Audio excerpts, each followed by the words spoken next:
Hello and welcome to JN CareerApt. This is Nitya Natarajan. In today's episode of the podcast series, Future Ready Students Insights from Education Leaders, we have Mrs. Bindu Sangwan, an accomplished school leader with over 25 years of experience in education and a deep commitment to nurturing future ready learners. As the principal of Delhi Public World School, Kotputli, Rajasthan, she has led the school to regional and national recognition, including the best co-ed school in the region since 2018 and selection among just 500 schools across India for the prestigious Innoventure initiative under the National School Innovation Mission. Her inspiring leadership has earned her numerous accolades such as Students' Favorite Principal of the Year 2025, Leadership Excellence Award, and Women Icon Award 2025, reflecting her visionary approach and student-centered philosophy. We extend a warm welcome to you, ma'am. We are honored to have you here today.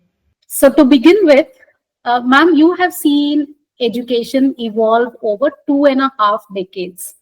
So what changes in students' attitudes or learning styles have stood out the most to you?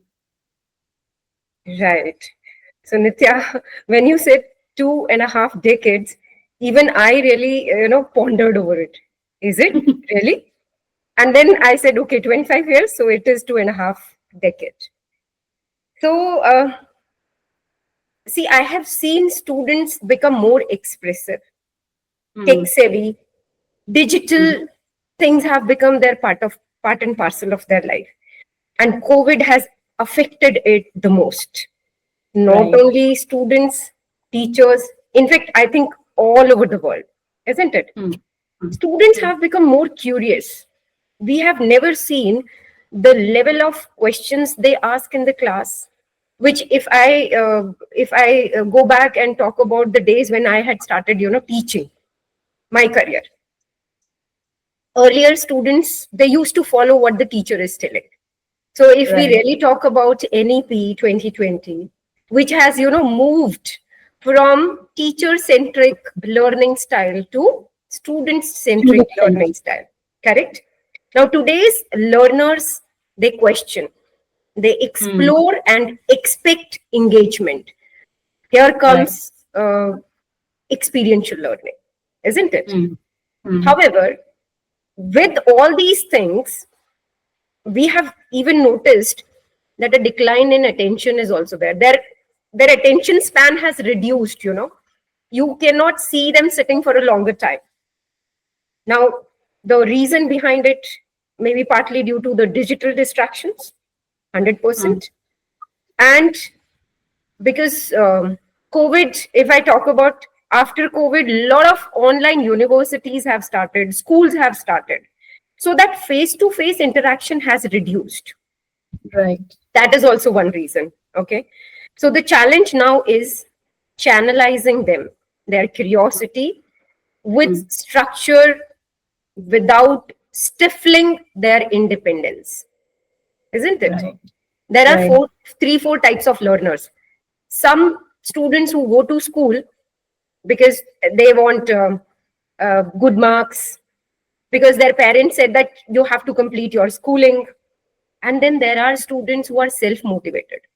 They research. They come up with questions. So, an educator is catering to all such type of students. So this is what I have seen in this 2.5 decades, A good term you have given to me. I'll be using it, further. So, ma'am, you've also played multiple roles as a teacher, a school leader, and also as a hostel warden. So, when we talk about making students future ready, what does that personally mean to you? Yeah. So, to me, making a student future ready means nurturing a mindset of adaptability, responsibility, and with responsibility comes accountability. Correct. And integrity. I mean, if you can inculcate these values, I think rest of the things, they fall in line. You need not to teach them then further. Those things become natural things, It's not just about, academics or technology. Okay, marks, wonderful. Technology, okay, our children are tech savvy. I think they are more than what we know, isn't it? Right. Some Right. problem in your phone, and a kid of maybe 10 years in your house, you tell the child, beta, can you settle this? The child will fix it. From where Right. the child has learned? We have not taught them. We have not sent them to some, a person who can train them on that. They are themselves. So they learn a lot of things by observations, by experimentation, isn't it? So it's not about academics or technology. It's about preparing them for life, whether it's being accountable in a hostel, because we have given, when I was a warden, so we used to give the responsibilities to the children, and they used to become accountable for that. Collaboration in a class, you give them some projects in the class, and you see them doing it. I have seen it happening in my school as a leader also, and when I was, a teacher, an educator, right, leading a team, they do it beautifully. They resolve their problems so nicely. Each experience should shape a confident, grounded individual ready to face the world. And when we say that the child we are preparing, he should, when he goes out of the school, we should feel confident about it, that my child is ready to face the world. Right. Now the world is full of pressures, Nitya. Correct. In school, a child cries, the class teacher is there to handle. If class teacher cannot handle, the child approaches maybe the coordinator, the issue comes up to the principal, then parents. There are so many people to handle them. But what? Safe and Yeah, there is a safe environment for them.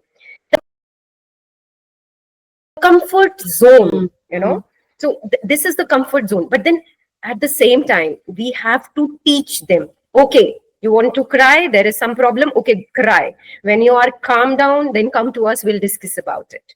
In my school, I tell my students when they approach me for anything, maybe some problem, they have some concerns, they have some issues with their own friends. So I ask them, okay, fine, I have heard you. Tell me, what you imagine yourself as a principal. Now I am going to your place and you are coming to my place. What are you expecting my side? What are you expecting as yourself, as a solution to it?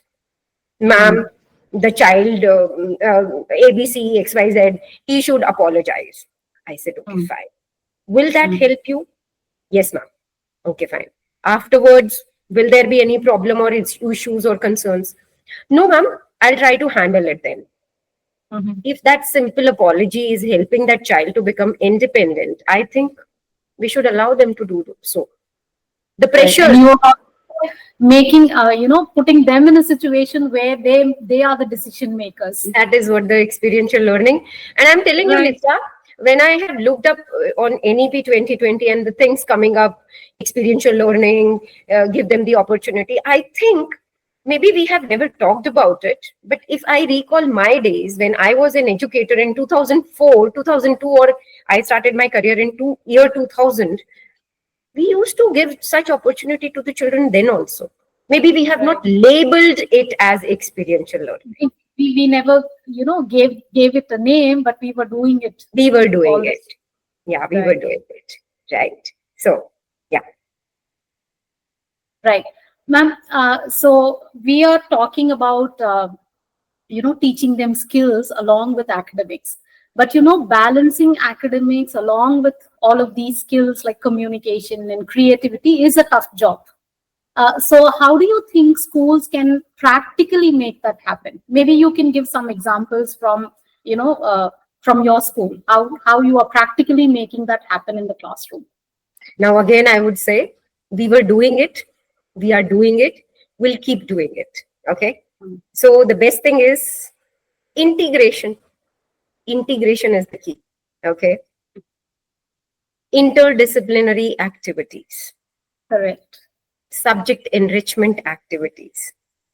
It brings up that, the three things that you have spoken: communication, creativity, and resilience, right? So when you pick up an activity and you tell students, so today you are, explaining it to them. Tomorrow, children, we are going to have a role play. Okay. This is the topic. We are dividing the class into, depending on the strength, divided by number of groups you want in a class. So this group will be performing this function.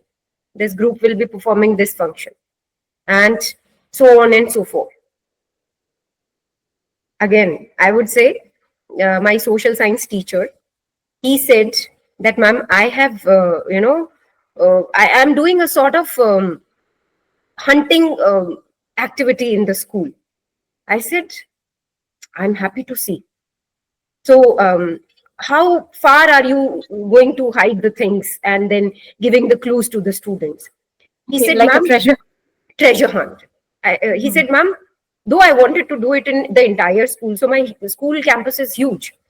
I said, Mayank, can you just keep it to one floor only so that others are not getting disturbed? And I also watch it and see that how beautifully you are doing it. So somehow he couldn't do it for one floor only. He said, ma'am, I need ground floor and first floor. I said, okay, fine, you go ahead. And believe me, Nitya, when he showed me the clips, the videos, the excitement among students, the clues they are reading and they are running around. One team, two team, three team, and they are shouting with happiness. We found it, we found it, we found it. So that is the integration, the creativity, and the resilience. So you need not to do anything extra. He has picked up a topic and he has, crafted it creatively among the students to complete it, that it had happened automatically. It did not require any additional, slot for it to do it. He has done it because when children were reading it, so that means they are communicating. When they are coming and explaining it, that means they are communicating. And the way teacher has crafted it, that was the creativity. And when somebody was not able to make out of the clue, that has shown that, okay, fine, they are trying to do it. Okay, the resilience is there. So we need to design experiences where academics tasks demand these skills. Isn't it? And this is, I think, one of the best example, which I have just shared with you. Right. It's about embedding these within the daily rhythm of the school life. Right. And that can, so instead of spending like a week to complete one chapter, you can actually finish the entire chapter in just 2 classes if you're going to design it like See, you said 2, I have given you the hint. We did not discuss it earlier. I know. It is possible. Yeah, in just 2 classes. In one class, you give all the instructions and what they have to read up before we start the activity and stuff. True. And in the next class, you just execute it, Execute it as a, and I think as a game. These things, students, they never forget in their whole life. Right. They will never forget. Sir ne वैसा बताया था. So it was like that. Okay, we had searched it there. Okay, what was it? They will be able to express it. Isn't it? Right. Because they are completely like involving themselves in the learning activity. It's not that I'm sitting back and I'm watching someone or I'm listening to someone saying something, which goes above overhead. I mean, I would like to quote here again, any PE, the sensory organs, all your sensory organs are working in it. Because so we are catering to like all types of learners, visual, auditory learners, kinesthetic learners. Exactly. All of those groups. And so definitely all kinds of learners will be involved. And it's a very, memorable activity. True. Not just for learning, but for the way they have cooperated with their team members, the way they have motivated and supported each other in finding the clues, right? True. Yeah. True. That's a great insight, ma'am. We will continue to talk about the skills. As you already mentioned, that before a child leaves school, we want them to learn certain skills that's going to take them forward. True. So we've been talking about a lot of skills, but if you have to pick and prioritize just 3 skills, what would they be and why? Oh my God, you are bringing down it to 3. 3, just 3. So the foremost, which I, prefer, being myself as well, That will again lead the other things to follow. The topmost is being empathetic. You know, it will bring in a lot of other skills. A person will become humble. A person will sympathize with the situation, and it is actually required, because we see a lot of people getting out of the jobs stating the boss doesn't understand, their work environment is not good. So why it is not good? Maybe the person who's leading, or maybe the colleagues, they are not empathetic, they don't understand. So this is, this is above everything. This is here, you should be empathetic, right? And the other one, I would recommend uh, self-discipline, because you are disciplined, again, Everything else will fall in place. yeah, it is associated with so many other things, time management, meeting deadlines, Right. so many other things are associated with it, right? And though it is already mentioned in your one of the questions, resilience, so if we leave resilience, though it is also one of the important skill, the one most important skill, seeing the scenarios nowadays, whether it is with educators or it is with children or with anybody, is adversity management skill. Face the adversities. Right. Just remember a month's back scenario between, I am like a war-like situation which had been which took place here in our own country. So we had that time we had done disaster management drills. These are the part of the school, right? So we did. We found a cause. We found a reason for it. And believe me, Nitya, when I was doing it, I was a little scared that how will I make my little kids, KG, LKG, nursery, UKG children, to understand that why are we running? If we are doing a disaster management skill, why are we running? Because my own experience in my own school, when I had done it last year, so it was a small child of LKG. He got scared with the siren. Okay. And he said, war hoga. Kya hoga? And he was panicking like anything. He was crying. So after having my drill done, I took him to my office. I had a word with him. I said, what happened, Nimish? His name is Nimish. Why were you so scared? He said, ma'am, so very innocently, ma'am, वो siren बजा था तो कुछ problem है school में, हम सब आग में जल जाएंगे. मैंने कहा, नो बेटा, this is, we are preparing you.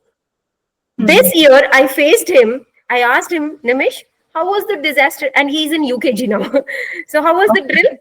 So he said, yes, ma'am, I know. We have to be ready for it. So preparedness is important. So this is what adversity management is. I'm just giving you a very small example, Nitya. You take it to the larger scale, where a child fails in an exam. So what we used to tell, fail nahi hona hai, fail ho gaye, sab gussa karenge. Arey, why don't we teach our children that failure is also, accept it. There was something wrong somewhere. You did not prepare, you did not revise, you did not understand the concept. So there are so many factors behind it. And I think if somebody had said this thing, that failures are the stepping stone for success, and I'm sure, I believe it. I believe from the core of its heart that yes, failures are the stepping stone for any success. You pick up any successful person and ask him, what is your success story? And then you listen to the story. If it is They'll tell you about at least like 10 failures that they have overcome. Albert Einstein, Thomas Alva Edison, who had discovered the bulb, right? I think these are some few examples which come to our life when we talk to the children. But then I think they could make it so nobody believes it. But Albert Einstein, the story, there is a story in class 11th which we teach to the children. that letter which the mother has kept, and when the boy has read it after the death of the mother, where it was written that your child is, we are not able to handle your child, though she has interpreted it differently, that you are a very special child, you require a very special need, that's why I'm there to handle you.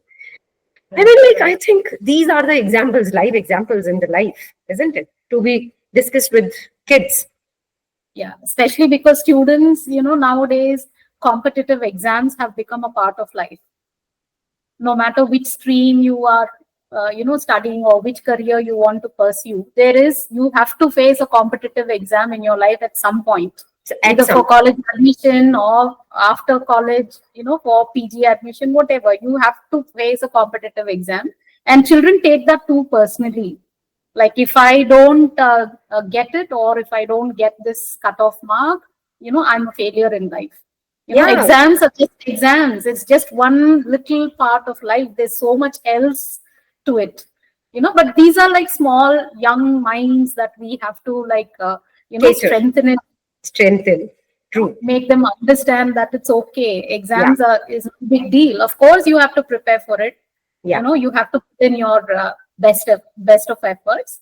True. But then if you don't meet the criteria, it's okay. Do it 100%. Again, or do another exam, or take another path. Absolutely fine. Most of the time when I talk to my, senior children, high school children, 9th, 10th, 11th, 12th, and basically 11th and 12th, I share with my own examples.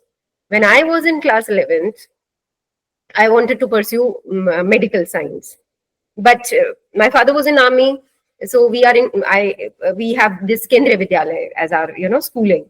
So my school, we were in Delhi at that time, and my school did not give me science without mathematics, and mathematics was for me, I mean, like, for most of us, like for me also, it was one of the least thing that I wanted to do in my life. I completed 10th class thinking I have to do biomedical science, so I will be away from mathematics. That's it. Basic mathematics I have done, but I couldn't get it. I had to do it. Then I said, Papa, I can't do this mathematics. I would like to go for commerce. Now, commerce is all full of mathematics. Then I have to come back again to science, accepting one person to handle, I mean, like one mathematics to handle instead of handling accountancy, business studies, economics. I said, I can handle one instead of handling so many.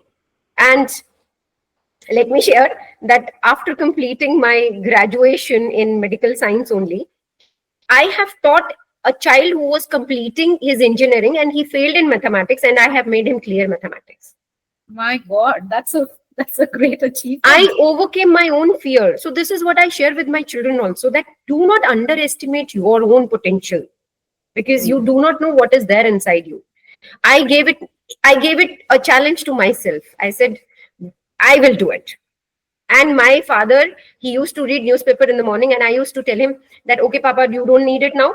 Okay, give it to me. I used to use newspaper as a rough notebook. Wherever the space is there, I used to solve my questions. Mm-hmm. So, and sharing these personal life examples with students is really a good way to motivate and inspire them, because they can relate to you, because they're already connected to the teacher. I said I failed. Do not think that I'm a principal today of your school. I have never failed in my life. I did fail. Okay. So believe me that failure is the good thing, because failures teach you a lot of things. Right. You have to only open your mind, isn't it? In fact, failures teach you better lessons than success does. Because success will keep you taking higher. And the moment adversity, now it comes back again to adversity skill, adversity management skill.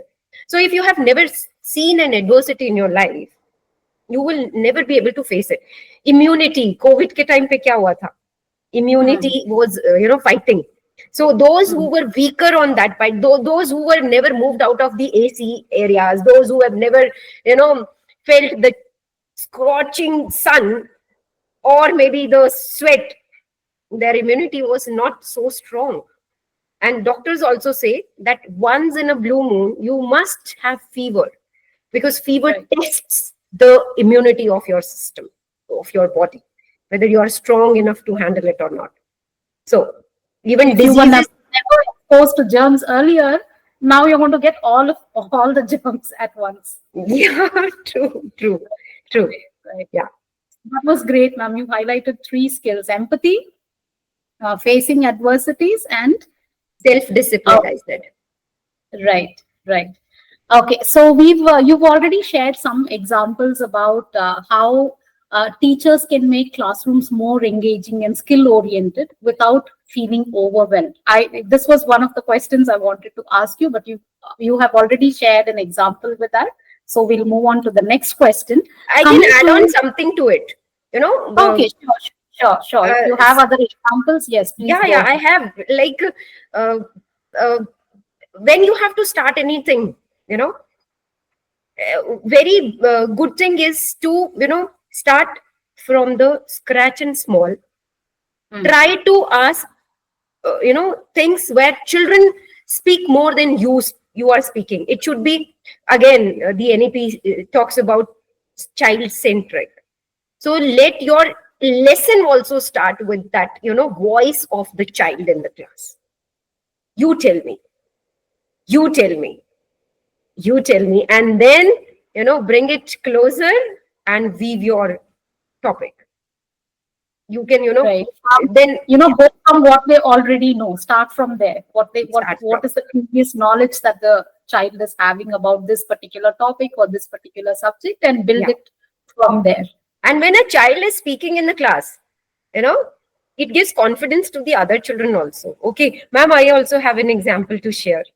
You know, so Right. that gives, spark to the class. Lively classroom. This is Hmm. how the lively classroom starts. Yeah.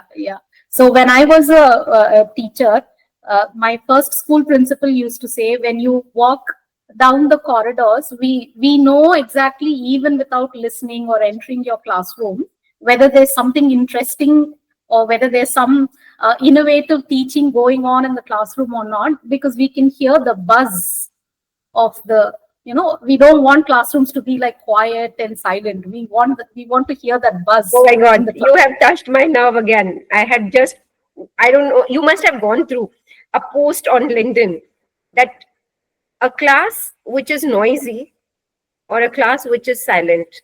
Do you think that the silent class is having more study happening, or the noisy class is having more study happening? Definitely the noisy one. It should not be chaotic, you know, Right. Yeah. but a class should be noisy. I love noisy classes. Yes. Where children are like jumping up with questions or trying to argue and put forward their perspective. True, true, Yeah. true, Yeah. So true. as teachers, like, we are trained to like keep asking questions. We don't want to like, give a monotonous talk or something. I So will. that's one. That is a one-way teaching. Come on, that will not help us. That That will will never not help. help us in that. That's kind of, it becomes so boring. Like, you don't want to speak to a very silent class, Yeah, you know, true, because it tells you that they're not listening. Either they're not listening at all, or they're daydreaming, but they're definitely not with you. true. So we want them to make that noise in the classroom. Correct. Right. I agree. I agree. Okay. So, ma'am, what is one piece of advice you would like to give to high school students who are confused about their career journeys? It will come out of all my discussions till now. The thing that a child should know is self-awareness. Hmm. And from there, everything again comes out. You Now, they don't have to find answers to all their questions, you know, but they should know themselves. They should know their interests. They should know their values. They should know their own learning style. I know Hmm. my So when it comes, I go and talk to the children that how I used to study. What was Right. my way of, keeping things in my mind, learning my learning way, my reading style, my learning style. And the Correct. moment you start talking to children like that ways, now they start relating. Okay, fine. The way ma'am is saying, I also do the same thing. Ma'am, I also do the same thing. Correct. So self-awareness. But then nobody has, even nobody is telling them that you should know yourself. So the self-awareness is the best thing. Be open to learning through internships, projects, and bringing it back to even failures, which we are talking, isn't it? Exploration without fear. Right. Do not Right. think that somebody is going to judge you. No, isn't No. it? You provide a safe environment and allow them to like explore different Explore, opportunities. exactly. And Take small risks. career is not a race. This is what I believe. It is a way, a path. It's actually a path that will take you somewhere where you want to go. So career is, I give very best example of Amitabh Bachchan. Who is he? Is he an actor only? No. He is a commentator also. The cricket commentary, have you heard of? Okay. He sings also. Though he has picked up later on in his life, but he is one of the best example that I believe we can give to the children. And not only he, if you have heard of this, one of the album, Dr. Palash, बिंदिया लगाती थी तो कांपती थी. Yeah, I'm not very familiar with the Hindi. He's a doctor by profession, and he has a band. Okay. So going beyond, it's not only one career in your life. Okay, you make one career as a livelihood for yourself, but then explore, as we are saying, explore yourself. You have a lot of potential in you, isn't it? Right, So, right. that's that. Yes, ma'am. So in these career journeys, like what role do you think parents should play? When it comes to like supporting their child's career decisions or emotional well-being, like allowing them to explore different opportunities, what is the exact role parents should play? See, I would say, again, because I have an example of it again in my school, parents should compare less and listen to their children more. Instead of saying, because I'm a doctor, I want you also to be a doctor. Because I'm an IPS officer, I want you also to be an IPS officer. I think we are now out of this scenario. No, we are not in that world that legacy to be taken ahead. Let them explore, let them do whatever they want. A child of class 10th, because I meet class 10th and 11th children, 9th and 10th class children, to know their prospects, career choices in their life. So one of the child has shared with me last year that, ma'am, I want to pursue humanities. I said, and my school had not started with humanities this last year. I said, okay, fine. We will start with humanities. No worries about it. But then, but he said, but. I said, what is that but? He said, my parents will not allow me. Can you talk to my parents, please? I said, I will. So this is what, like, whosoever is listening to me, we all are parents, isn't it? So let us now, we are out of that that era where we used to say there are only 2-3 professions. Now you put a finger on one thing, and this thing will show you so many things which are possible. Right, So, right. I am not saying that blindly listen to your child. Of course, you have to, because you are experienced. Because I should not be taken wrong here when I say that listen to your child. But I think now we parents have to play a role of a parent as well as a friend, as well as a mentor, as well as a caring ear who will listen to, okay, fine. So the Three Idiots movie is the best example, which I again quote. I love that movie. Tare Zameen Par. Right, I mean, right. like, we have such children with us, isn't it? So career clarity comes when children feel safe to explore, and emotional well-being depends on knowing they are accepted even when they fall. Right, right. When they know that, yes, I Somebody, want to try this. yeah, And and my even if I fail, I can always go back to my parents and they'll parents still and support me. correct, So they have that freedom and independency to try out. true. Right, right. So that's a really valid point that you said, ma'am. that we should not like project our aspirations on our children, because they are unique, they have their unique set of talents, True. their unique set of interests and everything, and let them explore and then figure out for themselves whether it suits them or not. Yeah, exactly. I agree with you. Right. Yeah. Right.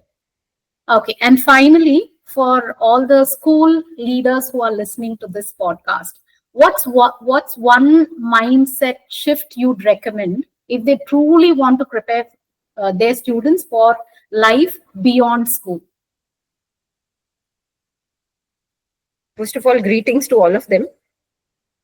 And my one piece of advice, or you can say out of my own experience throughout these 2.5 decades, instead of controlling, we should give the freedom for co-creation. Now, co-creation is, who is the end product? A child. Neither you nor me. I mean, neither the parent nor the teacher. It's the child. So again, I was going through one of the posts where it was written that I have visited my child's school on PTM, and my child was standing outside, and the teacher was telling me all the feedback about my child. It's about me, and I'm not here. I'm not the part of that discussion. I am not being told. So I would say that, and that is why I always emphasize in my PTMs, when the parents, they visit us without their children, we tell them, we give it a note. We want the child to be there with the parent.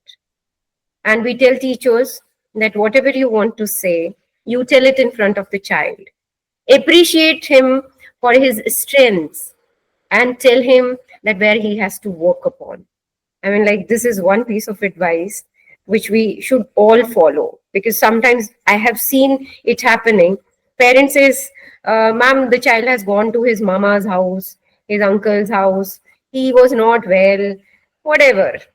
I still emphasize, I say that out of, if we have 500, 600, 700,000 children, and if we can make it for 900, and for those 100, we make it a point that, okay, fine, today we are meeting with you. Whatever you have to share with us, you please share. But about the child, we want to share it in front of the child. So you can make a visit maybe next Saturday, or when the child is here, we want to meet you with the child. So this is one piece of advice for all of us to follow. And I believe a lot of schools are doing, but those, if they are failing, where the parents, they say that the child is not at home, I request the parents also, because if parents are also listening to me, that it is very important to have all the stakeholders be the part of it. Why are we making any decisions without all the stakeholders involved? Right. That is what Right. it is, right? Yeah. That's a great perspective, ma'am. Thank you for sharing that, insightful advice. Okay, so thank you, ma'am. Thank you so much for your time and all the wisdom and all your experiences and the real life examples that you have shared with us. I'm sure this is going to be really very, very useful for all those who are watching the podcast. Thank you so much for joining us today. Thank you so much, Nitya, for giving me this opportunity. I'm really grateful to you. And I wish that those who are listening to us now, later on, if they want to reach out to us with their own some suggestions, we are open for that, because lifelong learning keeps happening. Nobody is perfect. That is what I believe. Right. Right. Thank you so much. Thank you. Thank you. Thank you so much.